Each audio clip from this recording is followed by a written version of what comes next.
Good afternoon, everyone. Good afternoon.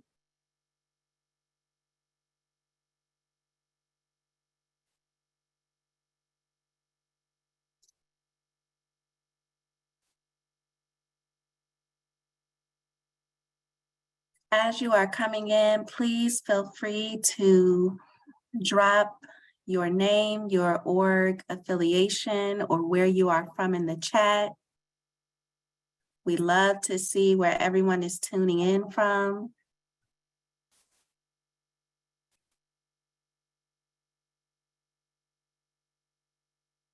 Good afternoon. Happy Thursday. Happy Mini Friday. Friday Junior. All right, let's see. We've got Omaha. Of course, we've got Omaha here. Big brothers, big sisters of East Tennessee, Nebraska, Detroit. Hello, Vermont. Fort Collins, Colorado. I think that's Colorado. Look, do I know my abbreviations? North Carolina, Mentor, Kansas, Montana. Okay, Canada, hello. Greensboro, Chattanooga, Knoxville, Tennessee. A lot of people from Tennessee. Big brothers of Vancouver, Canada. Omaha, Grand Island, Nebraska. New Jersey. Hello, everyone. We will get started shortly. Just going to give everybody a couple more minutes to get in. Wisconsin, Chicago, Charlotte, North Carolina, Latin American Youth Center in Maryland.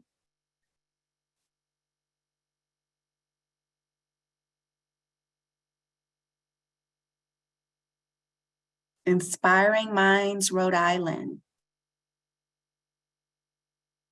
Hello, Catholic Charities of Louisville. We've got Gulfport, Mississippi.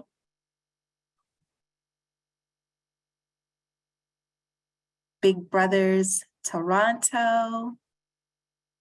Chinese Mutual Aid in Chicago. Hello, Baltimore. I Mentor, Minnesota. Wow. Such a diverse audience.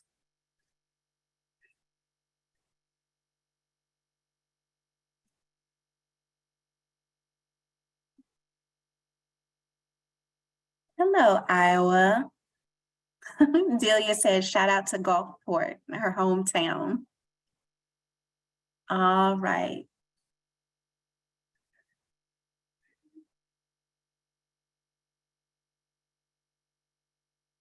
Big brothers, big sisters in Oregon, Columbia Northwest, Portland, Oregon.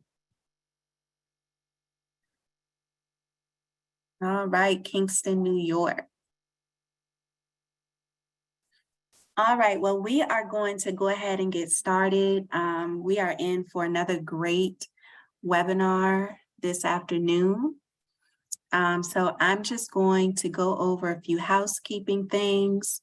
I am Bianca from Mentor Virginia, doing a little bit of work for Mentor National. So as we get started, peer-to-peer, Los Angeles, hi Los Angeles, like I want to get everyone in. All right, so just remember to keep muted for best sound. If you have questions, you can type in the Q&A panel. Any comments, you can use the chat box. There will be live captions available in the panel if you click on the CC at the bottom of the screen. I don't think we have any polls for today, but if we do have a poll, please respond so we can make sure that we're collecting information from you.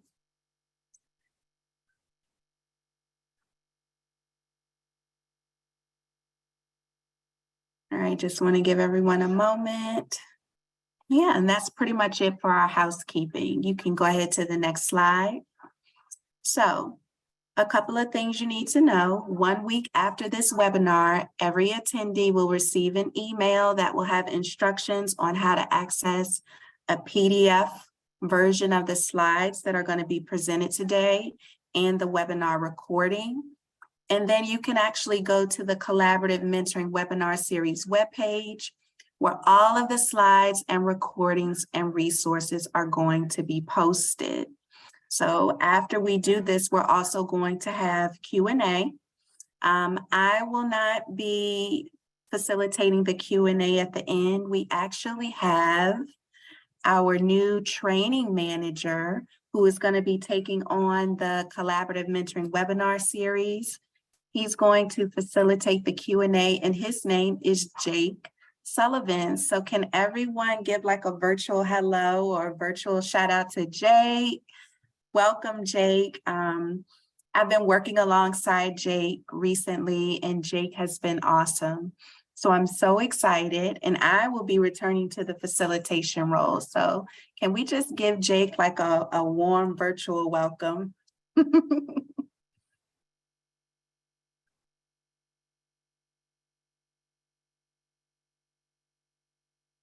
You all are awesome. I feel like we're family. We're mentoring family. All right, and a survey will be given out at the end of the webinar.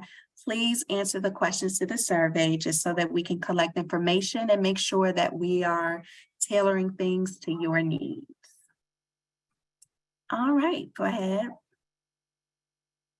So today's webinar is going to be really, really great, and I think that we're all going to benefit from this knowledge.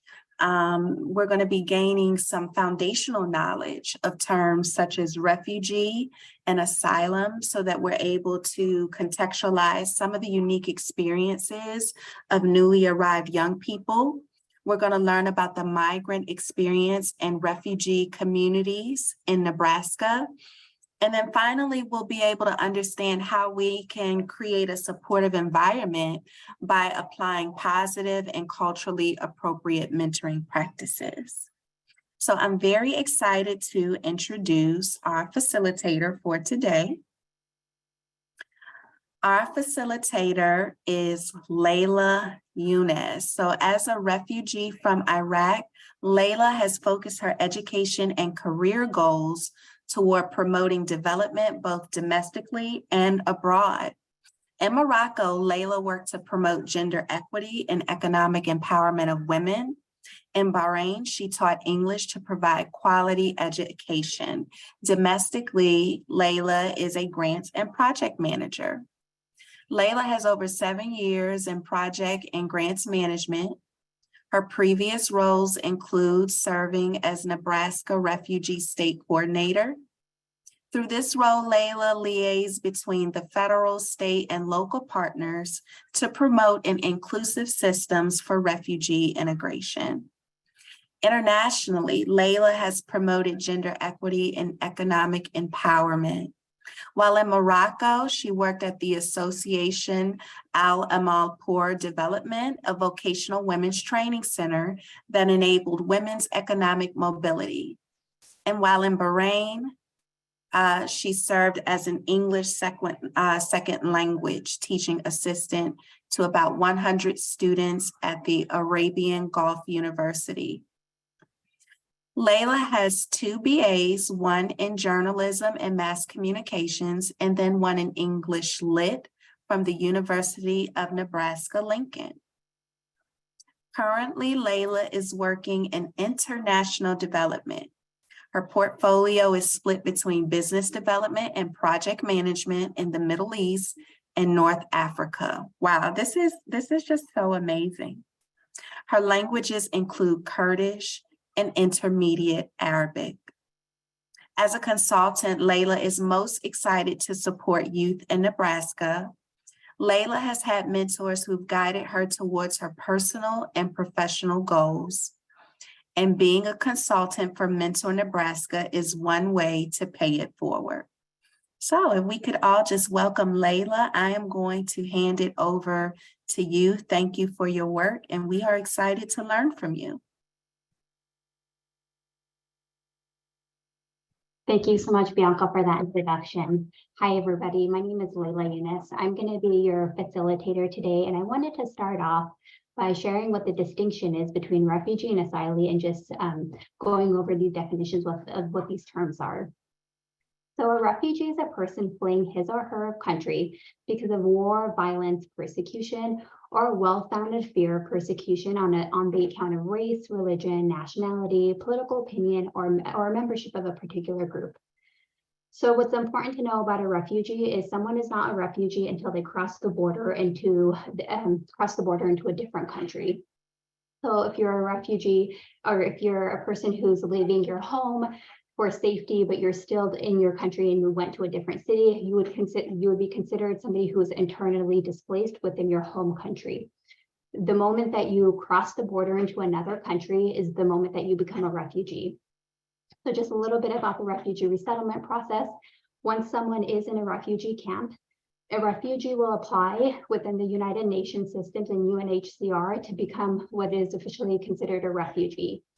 After they're considered a refugee through that process, the UN, and depending on their agreements with different host countries, and host countries is the country that the refugee will be placed into, through the UN, the refugee will go through that process to be able to come to a safe country that they can live in. So going to what an asylee is can you go back one more? An asylee is a non-citizen in the United States or at the port of an entry who is found to be unable or unwilling to return to their home country or their country of nationality. And they're seeking protection of that country because of persecution or well-founded fear of persecution based on the individual's race, religion, nationality, or membership of a particular social group or political opinion. One of the things to remember between asylees and refugees and an internally displaced person is that they're all fleeing their homes for safety reasons, but there's just different terminology depending on where you're at and how you get to your host country at the end of the day. But that really is the definition of a refugee and asylee and what that process might look like. Could we go to the next slide? Okay. So our reality about refugees. Since World War II, there's been 60 million people who have been forced to flee their home. This has created the largest refugee crisis in modern history. And what we have seen within the refugee process and refugee communities is that there is a generation of children who've lost everything they've known. There are generations of families who have fully just lived their lives in refugee camps. Their grandparents have been there. They themselves were born in refugee camps, just because the process of what it might look like for a refugee to go into their country or go into the host country does take years and years for that to happen. And if we could go to the next slide. Zooming in a little bit into global trends, at the end of 2021, the number of people worldwide who were forced to flee their home due to conflict, violence, or fear of persecution or human rights violation was 89.3 million. In the past decade, the numbers of refugees have more than doubled. It's doubled by 10.5 million in the past decade.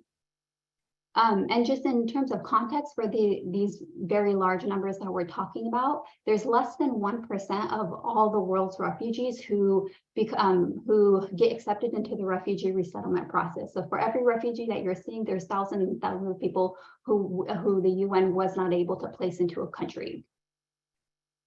Could we go ahead and go into the state slide? Okay.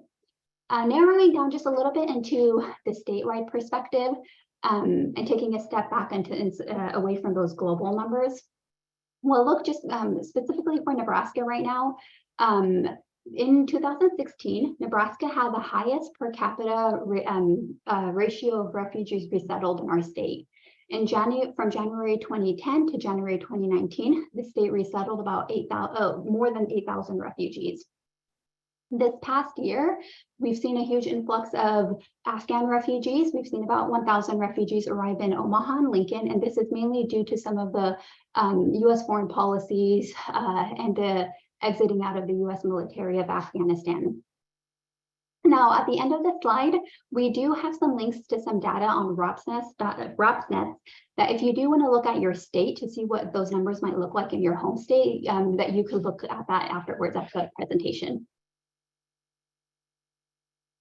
Could we go to the next slide? Okay. One of the things that we really want to highlight in this webinar is how resilient a lot of our refugee and immigrant communities are. Though they've came from experiences that have shown so much hardship and obstacles, they bring strong and unique skill sets to their new communities that they're integrating into. So different cultures and communities should not be seen as an obstacle to overcome, but rather as an inspiration.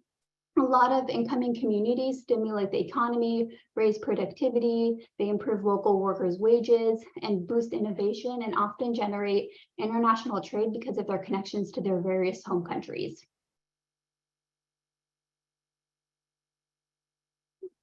But now that we've talked a little bit about what refugees are and what immigrants are and asylees are, we'll go ahead and introduce our wonderful panelists today.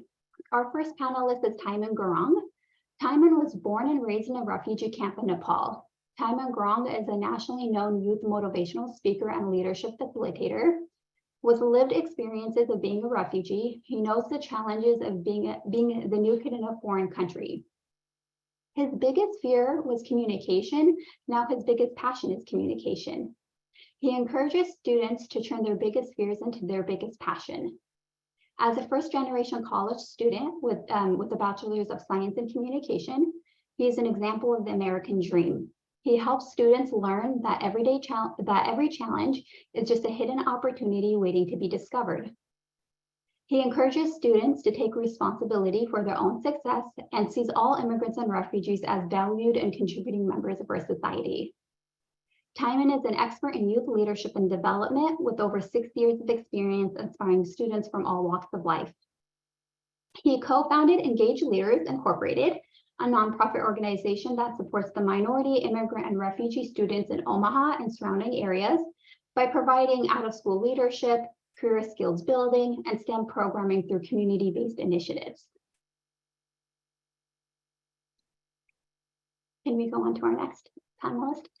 Our next panelist today is Duong Tran. Duong Tran is a junior at Grand Island Senior High located in Grand Island, Nebraska.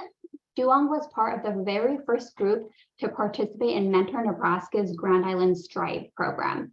So this program has provided Duong with the opportunity to be connected to a caring adult within his school building.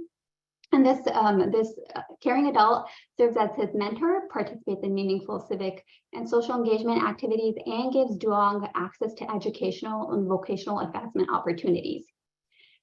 Duong and his family came to the United States in 2020 from Vietnam. And this picture is of Duong and his mentor from the Strive program. Lastly, but not least, we have Dr. Amanda Levos. Dr. Amanda Levos serves as the English language coordinator and equity systems navigator for Grand Island Public Schools. Dr. Amanda Levos grew up in Columbus, Nebraska as the oldest of 5 and moved to Grand Island in 2003 to start her career as an English language teacher at Grand Island Senior High. She attended the University of Nebraska-Lincoln and graduated with a Doctor of Education in Educational Leadership. Dr. Amanda Levos is involved in her community by supporting organizations like the Multicultural Coalition of Grand Island and is a mentor for teammates. Dr. Amanda is currently serving as the board member for Mentor Nebraska and was recently nominated as vice president. She is passionate about mentoring because it gives our youth the space to amplify their voices, provides them with encouragement, support, and resources to thrive in our ever-changing world. So now that we've introduced our panelists and we've heard a little bit about them, can our panelists today tell us a little bit about your experience or role with mentoring? And this would be aimed at any of the panelists.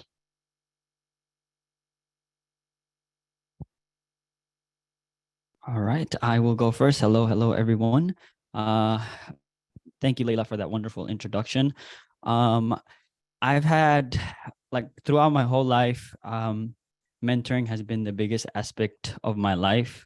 And even after graduating college now, I work in that area of mentoring, which is why I'm here today sharing my story with you all. So my experience with mentoring is that I've become I was a mentee here in Omaha since middle school, and then I kind of became a mentor of this through this Engaged Leaders nonprofit, and we do a separate programming. It's called a Thrive Leadership Club, and Thrive Club is an after-school program with curriculum geared toward helping disadvantaged youth in youth develop good decision-making, leadership, and communication skills. And Thrive is a leadership club that consists of nearly 200 immigrant and refugee students here in 5 different Omaha public schools. And through the act of community service, team building activities, and weekly leadership lessons, students learn to become leaders that hold the following core values: unity, servant leadership, and applied knowledge. And the club is really designed to help students become leaders and give back to the community through acts of volunteering service. And I went through this Thrive Leadership Program since I was a freshman in high school. And now I've graduated college and I work as a facilitator and one of the co-lead through that program.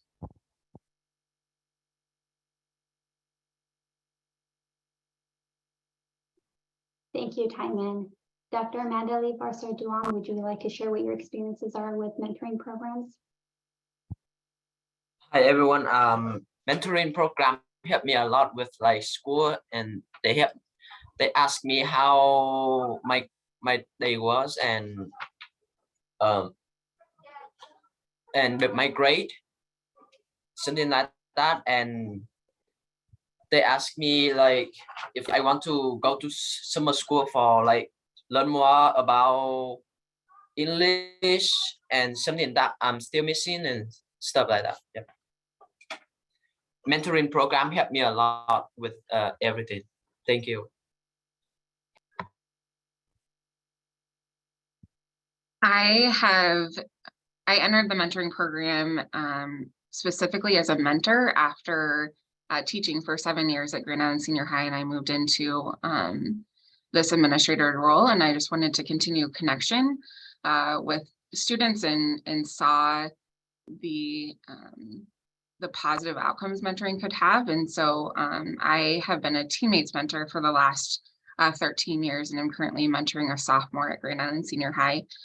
The 2 years ago, then I joined the Mentor Nebraska board and have been able to learn about all the amazing mentoring programs across the state of Nebraska, and then was lucky enough to help launch Strive at Grand Island Senior High, which Duong talked about being part of, where Strive is a program out of Mentoring Nebraska that's funded through the Office of Refugee Resettlement. There's Strive programs like Timon talked about in OPS. There's programs in LPS and now in Grand Island. And the goal of Strive is to match recently arrived refugee students with a trusted adult to support them and increase their civic and social engagement, and also promote those educational and vocational advancement that Duong and both Timon talked about for that. So I'm excited to share the space with 2 youth that have really benefited from mentoring and also are continuing to inspire youth through their leadership roles.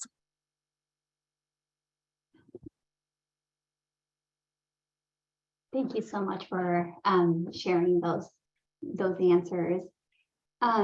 This question is specifically for Timon and Duong. Can you 2 share how being part of a mentoring program affected your sense of belonging in your school or community? Yes, definitely. So I'm going to answer this question through the lens of not being in a mentoring program and how that affected my sense of belonging, and being in a mentoring program and how that has changed my entire life. So as you all know through my bio, I was a refugee in Nepal, and my parents, they lived there for 18 years. That's where I was born and raised until 10 years And I got a chance through UNHCR that Layla was talking about. We got processed in the refugee camp, and we got a chance to come over here straight to the United States of America, straight in Omaha, Nebraska, a place I had never ever heard about, but I had heard about America, and I imagined like flying cars and all that stuff, but it was not true. The first thing I ran into here, if you're from Omaha, you're watching live, the first thing I ran into when I came here was a big old pothole in Omaha, right? So I came here and I was excited. I was this excited little Nepali kid who loved going to school, and I was most excited about going to school here in America, right? And I came here, I got into the 5th grade and 6th grade. So they put me into my 5th grade year straight because I was 10 years old. And I was excited to go to school, but I didn't know what school was like in America. And I found out the first day I went, I looked around in the classroom. The first thing that I saw was the teacher, and the teacher looked at me. And back then I only knew how to say yes and no. Like yes meant yes, no meant no. And the teacher, they came up to me. The teacher was like, "What is your name?" And I looked straight dead in the eye in the teacher, and I was like, no, right? And the teacher knew there was something wrong with me. So they had to figure out where I came from. And I didn't know that anyone that looked like me. So it was a whole traumatizing experience for a 10-year-old kid. And ever since then, I had a problem to going to school. Like I was scared to go to school. And during my 5th and 6th grade year, I did not have a mentoring program. I didn't have that extra help. I did help in the school building, but I didn't have that extra help. It was not until when I went to middle school, my 8th grade year, I was part of this program called the Migrant Education Program here in Nebraska. And they took me to this 5-day camp, like leadership camp. And these people that were in charge of these camp, they engaged us with like storytelling, icebreakers, team builders, and they took us to like field trips and different stuff. And through that program, I met students who was going through some of the same challenges as me, some of the same hardships as me. And that sense of belonging that I didn't have when I was in elementary school, I started having that sense of belonging as a new refugee student here in the United States through that program. And through that program, they invited me because the coaches, we call them coaches, the leadership facilitators, those coaches, they invited me when I went to high school to go to the Thrive program that I was talking about. And so I took the chance to go to the Thrive program. I stayed there for 4 years of my high school. I became an officer, right? And that sense of belonging started through that 5-day camp as soon as I got enrolled in the migrant education program, which is the mentoring program. So that affected my sense of belonging, because when I went to the high school for Thrive, I found my personal mentor, who's still my mentor to this day. He's also a nationally recognized speaker, and he goes out and travels, which allowed me to find my passion to work with students who are like me now. And that's what I do here in Omaha. I help them because some of them are in the same position as me. So that has helped me and kind of realize my sense of belonging.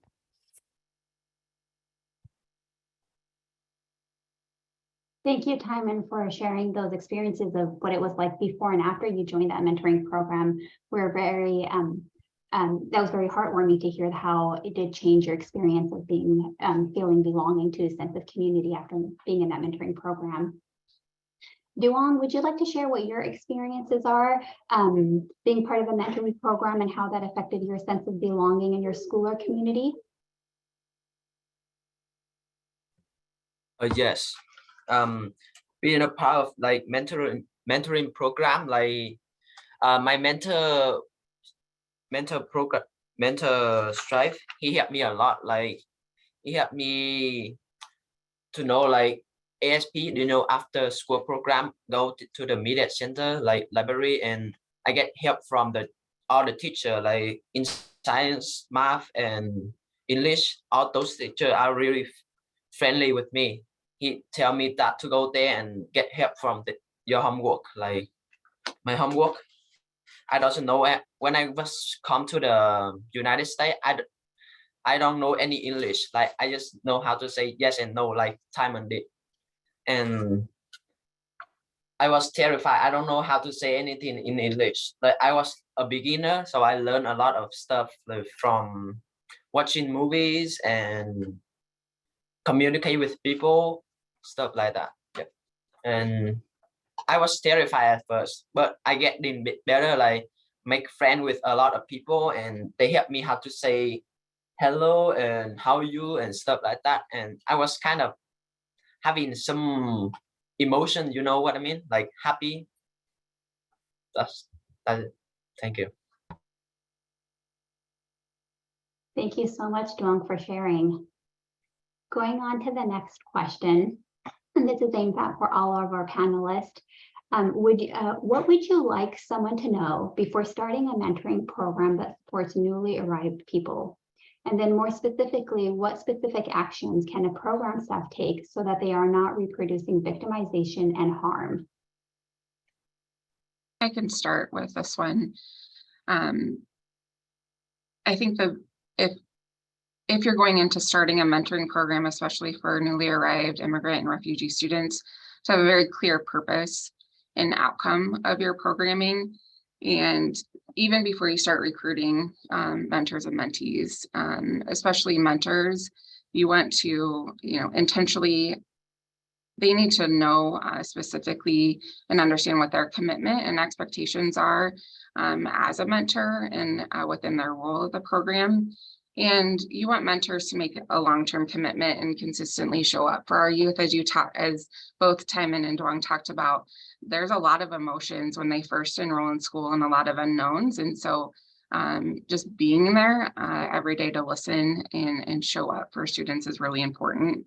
I think you have to know who your young people are so you can intentionally train and provide professional learning for your mentors. I live in a community and have a teaching and work staff that don't always represent the students and have the same experiences as our students that would participate in a mentoring program for refugees. And so you would want to make sure that the mentors have some cultural awareness training around culture of the youth, and both of them talked about learning English, right? So what are those strategies, both non-verbal and verbal communication strategies when working with a youth that English may not be their first language, and then how our bias and perspectives can show up, right, when building relationships with our youth. I would also want someone who's wanting to start a program to have a very strong coordinator that can serve as support for both the mentors and mentees.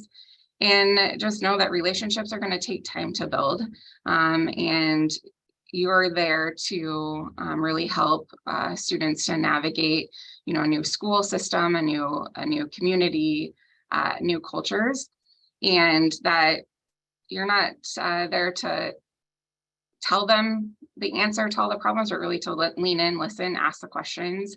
Like both, I think, your example there, like communication wasn't your strength before, but your mentor saw that in you and was able to amplify your strengths and really help you, reach your goals, not the mentor's goals, but the mentee's goals for life. So lots of things to think about, and I think pre-plan before you just start a mentoring program to support our newly arrived youth.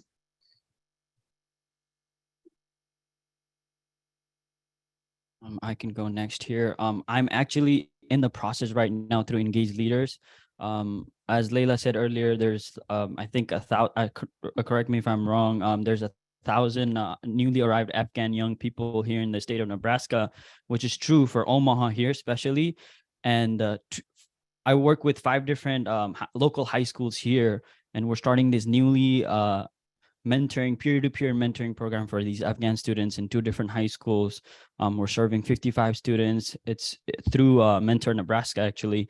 What I want somebody to know before starting a mentoring program is that is the tiny details, because I'm sure many of you know the big logistics of starting a mentoring program, but it's the tiny details that counts, because it's really the student that matters, right? So the things that I've been doing and that I learned from my mentor is being able to have the mentees or the students that you want to work with, being able to go to them and having them see your face and introducing yourselves to them, and giving them the support before even starting the mentoring program, so they know who you are. So when you do start that mentoring program, whatever kind of mentoring program it is, if it's peer-to-peer, after school, they already know you, so it's easy for them to recognize you, and they can be part of the mentoring program. Because one of the biggest challenges, and I speak from experience, one of the biggest challenges is for a student different country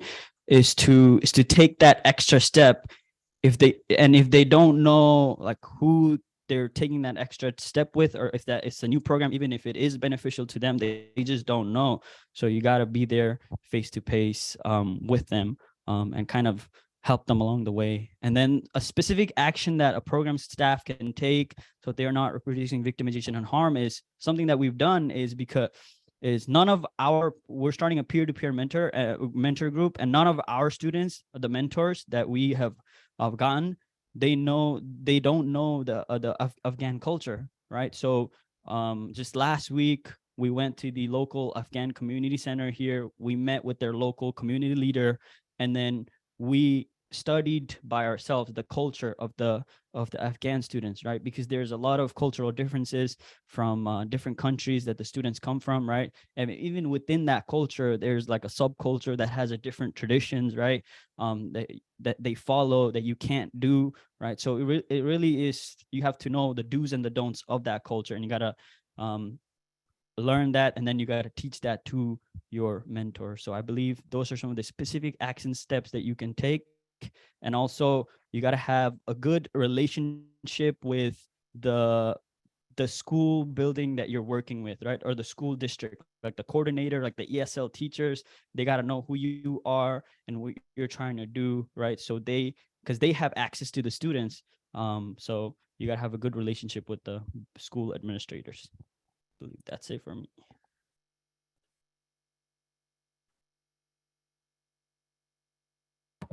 I would tell, in order to tell the young people nowadays, like we have to tell them that the staff like shouldn't be asking student how was your day, but we have to tell the staff that like they need to be more like kind of sit down and talk, face each other, like face each other, so talk out.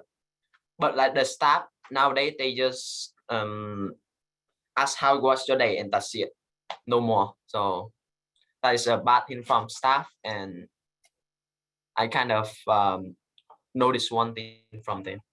They just ask how was your day and nothing else. I think that's an important thing to talk about, is the questions that we ask students, especially as we're building relationships and trying to get to know one another.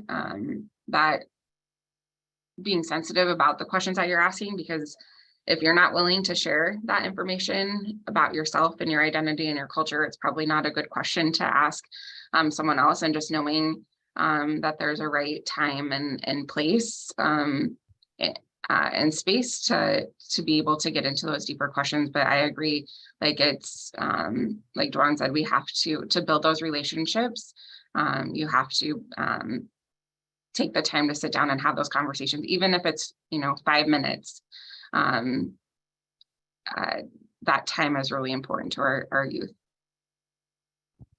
And to add on to that, I like when I said earlier, like to have that face-to-face conversation, like all I do is just like email the ESL teachers, ESL teachers of the schools that I work with, and then I'll say, hey, can I stop by and do this a little 15-minute icebreaker, or do a little 15-minute workshop with your students? And the ESL teachers, they usually say yes, right? And so I go, I put my face in front of the students, do a little activity with them, and then get them engaged. So those are like little things you can do.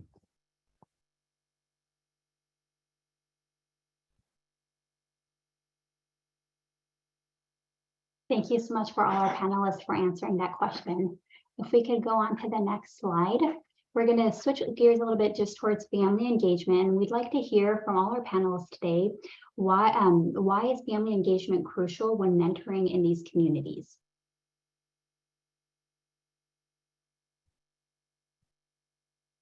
Since I'm already unmuted, why is family engagement crucial? This is the thing about family engagement. Oftentimes as teachers, facilitators, coordinators, administrators, we only think about the student, right? The hardship of the student, the sense of belonging of the student. But from the lens of a refugee student here myself, like I saw what my parents had to go through when they first arrived here in the United States, right? It was harder for them than me because I was young. I learned how to speak English eventually, but for them, they still don't know how to speak English. So when you are able to get that family engagement into your programming, into your mentoring programming, then that will hit it home for your mentoring programming, because this is one of the things that we do with the Thrive Leadership Club. We have officers, and we take these officers, and all these officers are from immigrant and refugee backgrounds, right? So each officers, like one of them will be from parts of Africa, like Somalia. One of them is from like Nepal. One of them is from Thailand, and each officer has their own culture, right? So it depends on their family if they want to let their son or daughter go to like a 2 days and 1 night over day retreat.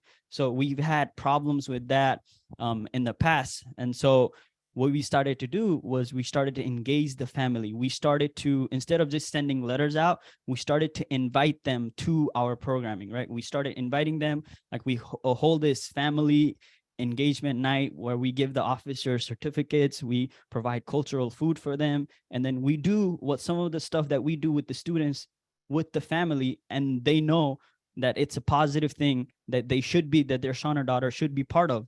And then when the retreat came around the next time, we just gave them a call and they were like, oh, okay, yeah, you can take them. It's for a good thing, right? So those are really important to keep in mind when you think about family engagement in the refugee communities and the immigrant communities.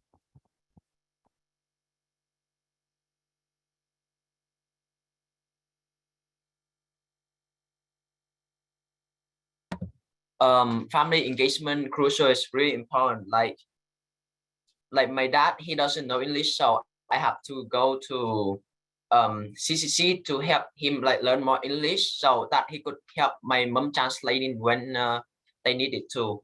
And like if your mom work but your dad doesn't have a job or something like that, it's not like we have a teamwork or anything. So that's really big thing. And yeah.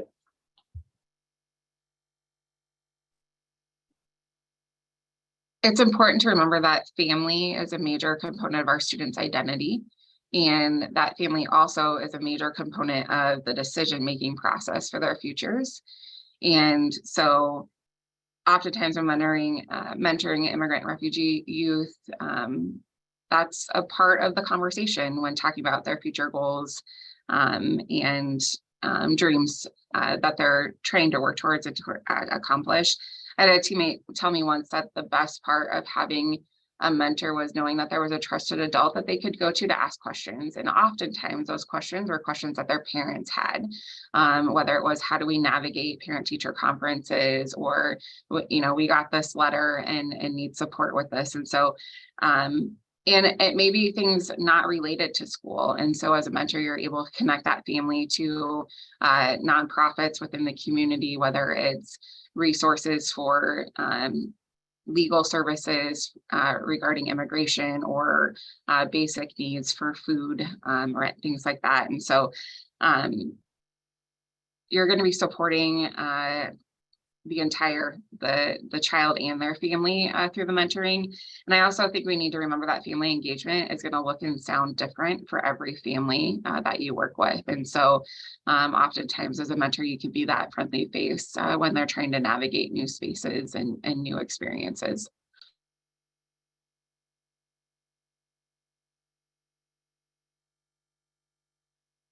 Thank you so much. That was very insightful to hear from all our panelists. We've just discussed family connectedness as one strength in these communities, but immigrants and refugee families often have to overcome barriers with vast amounts of resiliency and strength. Can you share your most proud moment of overcoming an obstacle and how that turned into a strength, either in a mentoring program or in your personal life? And if you are a mentor, can you share how you witnessed your mentee use their strengths to navigate the dual worlds that they live in?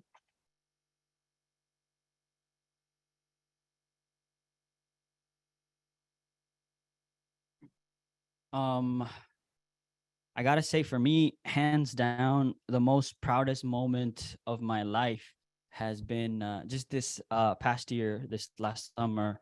I graduated with a degree in communications, and I was thinking about like myself when the other day I was driving and I was thinking about myself. Man, how did I was the type of person in middle school who would not talk to the student that was sitting right next to me because I was afraid I would say something wrong in English, right? And I was thinking about how did I, like, that kid, like, get a degree in communications, which is literally just about speaking, right? And I was thinking about this, and I remember this moment where I got my degree. I got my degree. It was in the stadium, and I was walking with my degree outside, and my parents, they were waiting for me outside, right?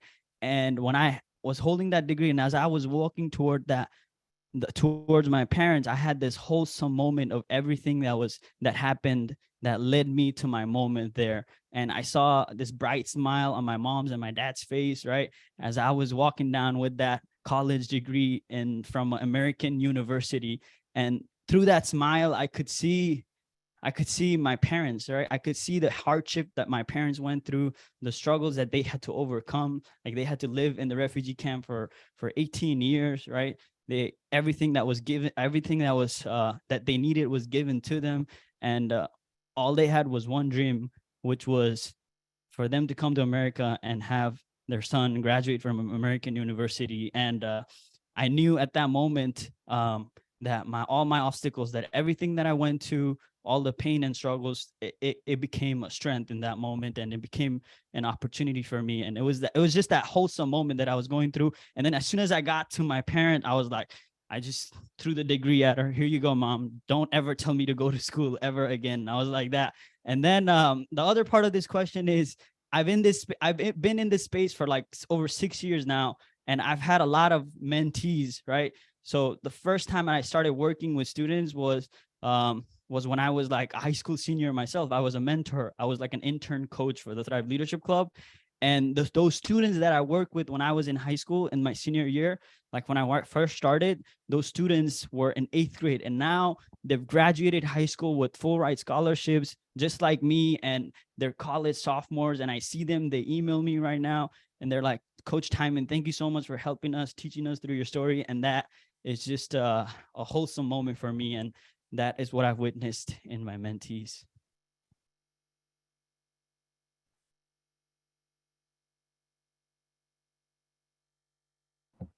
Thank you. The most Sorry, Duong. Thank you, Timon, for sharing that. That was very heartfelt. And I think there's in the chat box, there's a lot of people who are very inspired by that story. So thank you for sharing that moment. Duong, sorry to cut you off, but feel free to go.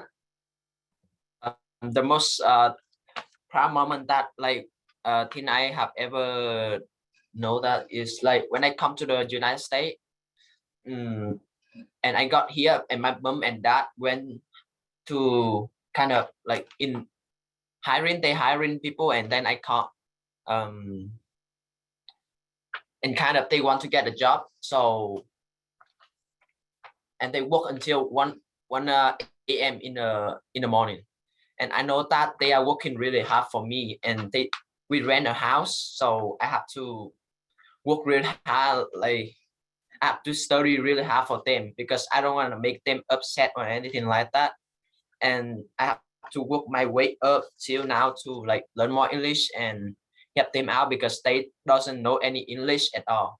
So I have to help them translate, and like go to the dentist, I have to help them translate everything. Like, and when the car broke down, I have to help them too. So I was kind of want to help them because they work really hard for me and buy a house so I could live in, because when we come here, we have nothing in the pocket. We don't have any money, a penny or something like that. So I was really proud of my parents because they work really hard for me. And yep, thank you.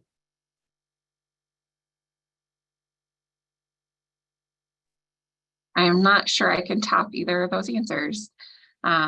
Graduation and earning scholarships is amazing, and the pride that you have for your family and supporting your parents and that hard work through your education is humbling and amazing.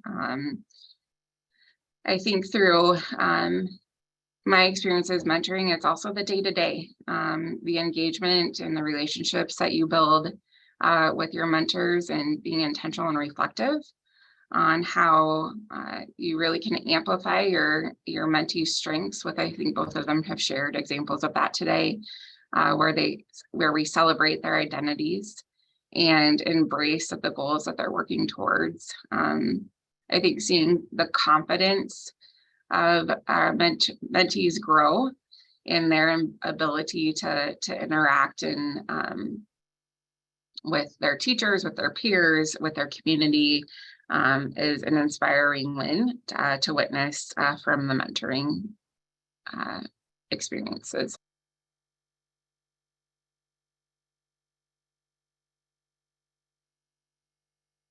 Thank you so much, Duong and Dr. Lee Boyce for answering those questions.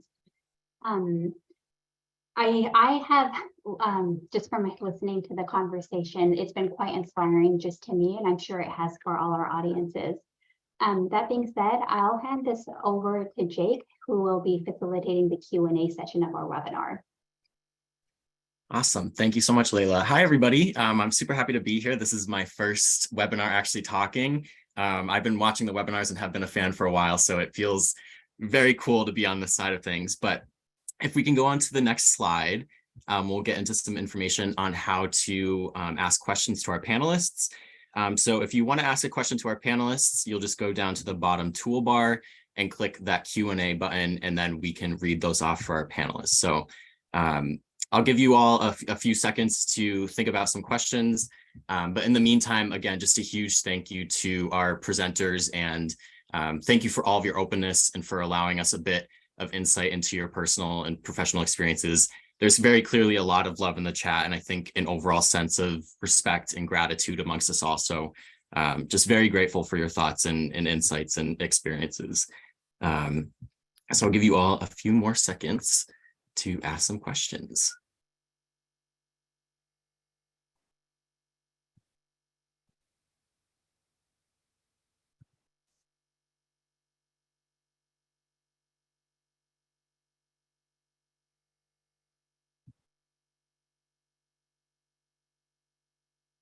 I can start off. I have a question for the panelists. I think a lot of really beautiful moments were shared, but I was wondering if any of the panelists can answer this.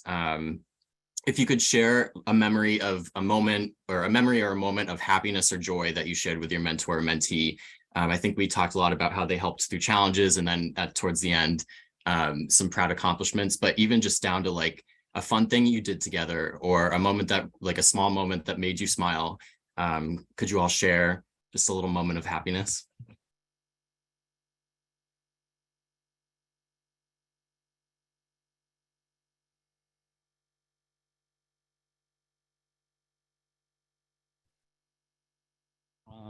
I could share a moment of happiness. A moment of happiness. I would say a lot of the students that we work with are from the immigrant and refugee background for the Thrive Leadership Club, and every year during this time right now, October, November, I'm helping out my mentees with their scholarship essays, right? And we have this in Nebraska. We have this big scholarship called the Buffett Scholarship, which is the scholarship that I got, and I call him the Godfather because he paid 5 years of my tuition, right? And a lot of my students end up getting that, right? And I remember this one student, she got this scholarship, and as soon as she got the scholarship, she called me and said, "Thank you so much for your help." And that was kind of like the first thank you that I ever got from a student, and it was just a wholesome moment for me, because I was like a student myself back then, and I was like, and she said thank you to me. I was like, oh my goodness, like this is what I really want to do, help students out.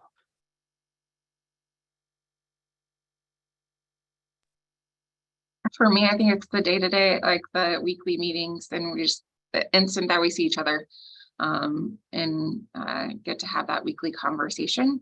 I also time and agree, though thank you notes are moments of joy too, because sometimes we don't always have, it's hard to say those things right to a person, but the written notes are great validations too of just the relationships that you build.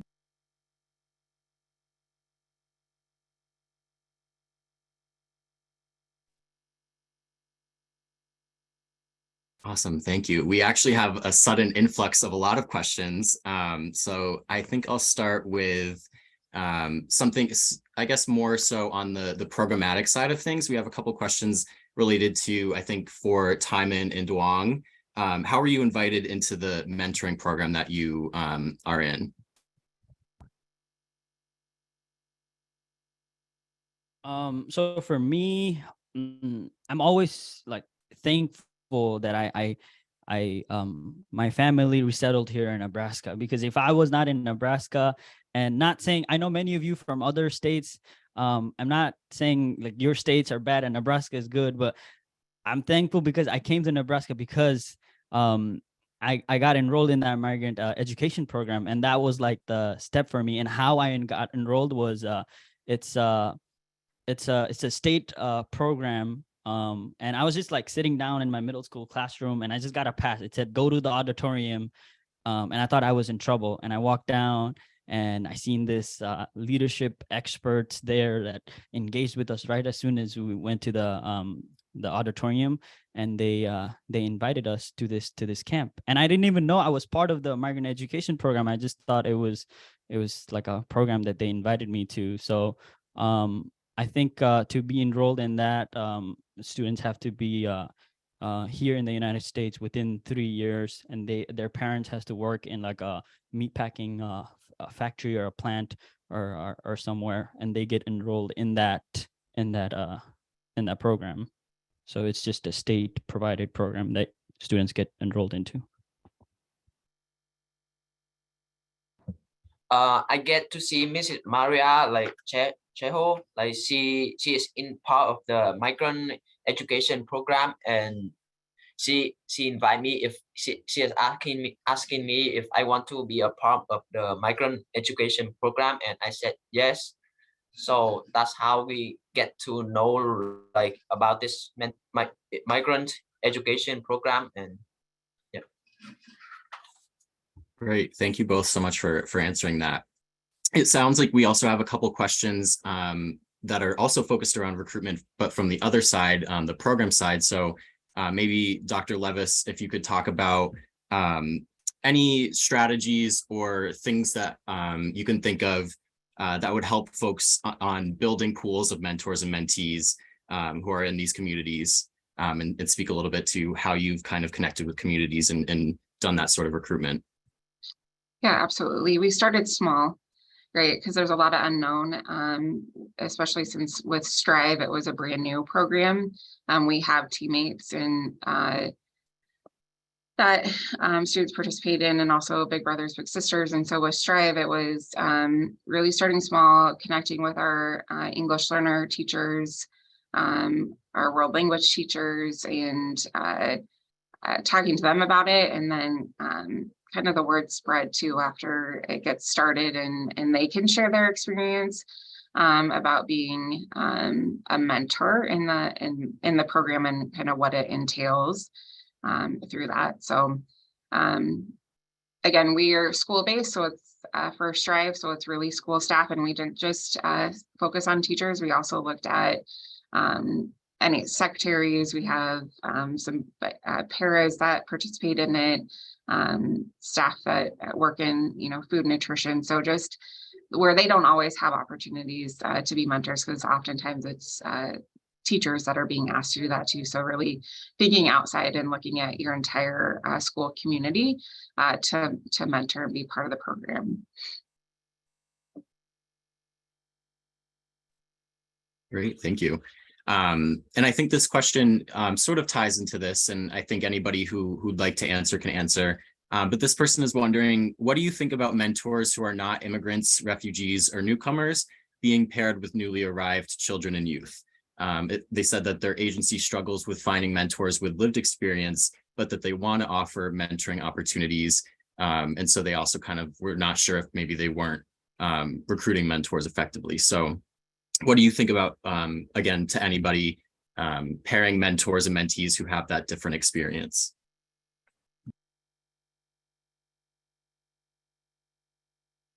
I can start. I think it's the intentional support about cultural awareness and inclusion and setting everyone up for success.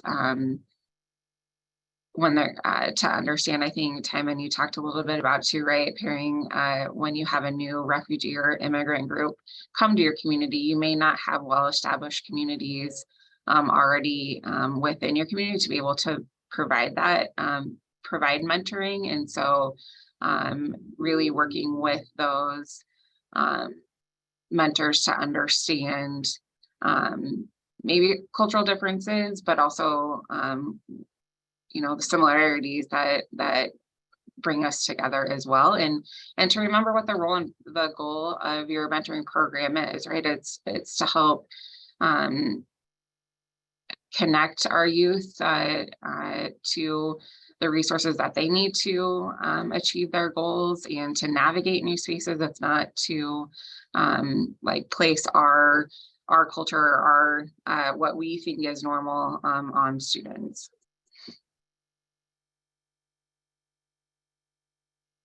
I think it's just about, like, if you are in the position to hire someone and they're not, like, they don't have lived experiences, it's very important for you to know if they have that passion or that work ethic to engage students, because it takes a lot of patience and a lot of stepping back and just letting the students that are newly arrived do their own thing. And I think you got to have a certain skill level to be able to work with students from different backgrounds, especially if, like me and Duong, like, when we first arrived here, like, the only thing that we knew was yes and no, right?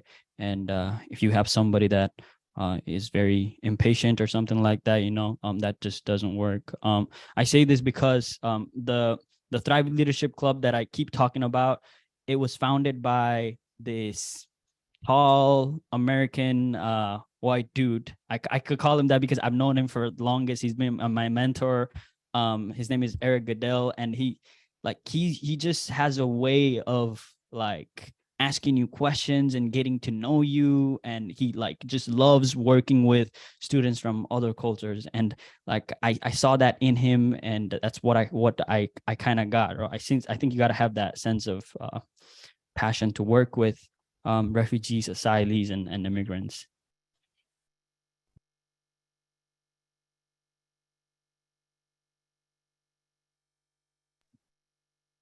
I think there's so many great questions, everybody. Thank you so much for submitting all these. I think the next question maybe would be for Taimin and Duong.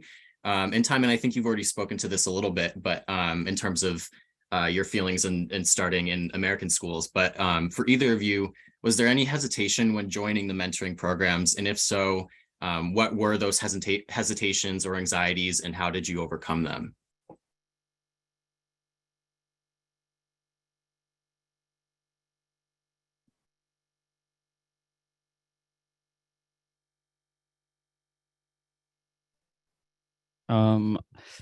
So how did I overcome them? To be honest with you all, it wasn't me. Like, I knew it wasn't me who I overcame. I don't know if that makes sense. It wasn't me who I overcame it. I had help. right? So there was a person like that American dude that I was talking about earlier, my mentor. He gave me a hand, like literally, like he sent me a pass when I was sitting down in my 8th grade classroom. He sent me a pass. And when you get a pass in middle school, like you have to go. And I went to the auditorium. I saw him, and then it was the way he engaged me, right? One thing about the mentor, my mentor, Coach Eric, he loved like asking questions. As soon as I went in that auditorium, he was just like, "What is your name? Where do you come from?" Right? He loved asking questions. It was impossible for me not to answer. And in middle school, like I told you all, I didn't talk to anyone, right? So he made me talk to him, and it was just that sense of belonging, that just being around him, that gave me the feeling to be, accepted in that programming. And then he invited me to the Thrive Club, which he was a coach of, which he was a facilitator of, and it was just that connection. So that helped me.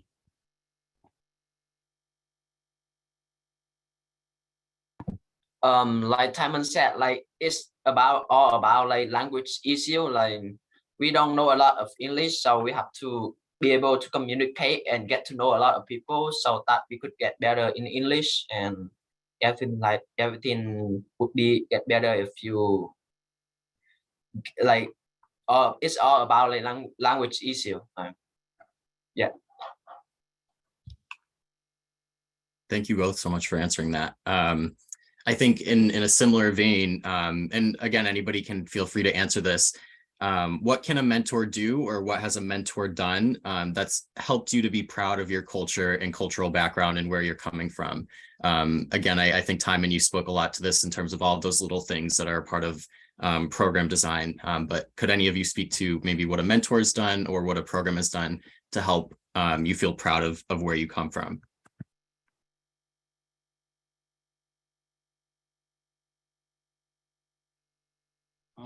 Yeah, definitely.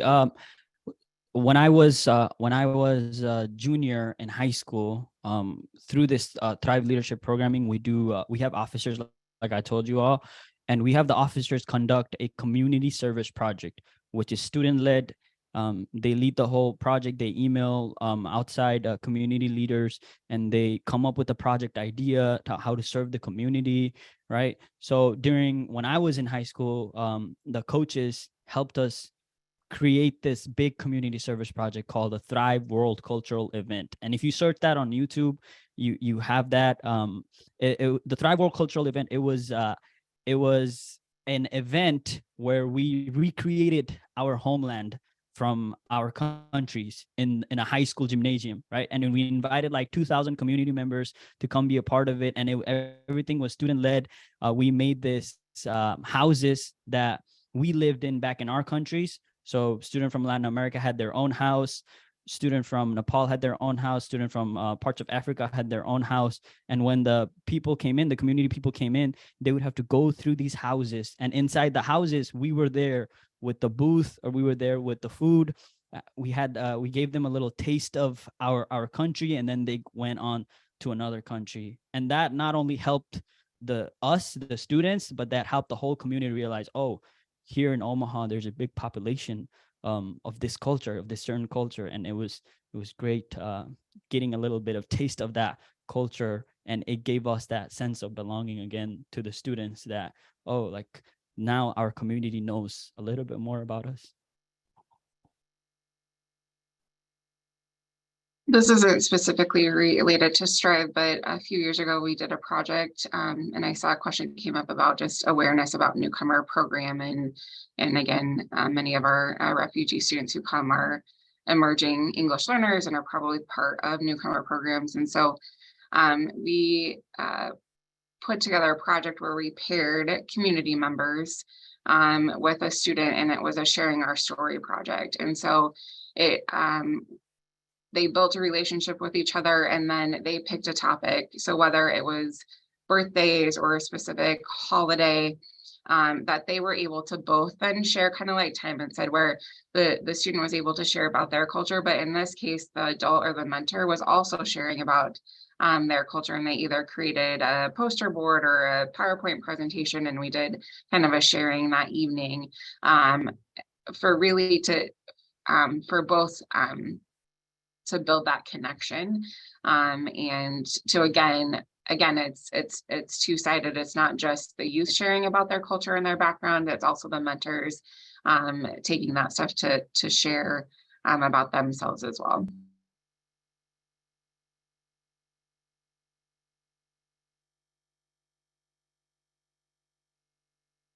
Great. So I think that was probably our last question, but I know there are still other questions in the Q&A box. So I believe that we will follow up with those afterwards and make sure that we're getting the information to you all. But thank you all so much for submitting all those questions. Really, really amazing questions. And thank you again to our panelists. Before we head out, we do have a few more things to cover. So if we can go on to the next slide. Please stay connected with us. Reach out with any questions that you have and show us some love on social media using the below hashtag. Below are some other ways to do that with Twitter, the webpage, emailing. And thank you all for joining. I think we have a couple more slides to go through. Some resources here that you can check out when we send out the slides. These are some resources that were mentioned during the panel. So they're about statistics on refugee arrivals and admissions, by state or nationality. There's some information on Thrive's social media accounts, and then some information on the equity work going on at Grand Island Public Schools. And on to the next slide, please. Thank you. We have a few other resources at Mentor, so definitely reach out to an affiliate if there is an affiliate in your area. Our affiliates serve as a clearinghouse for training, resources, public awareness, and advocacy.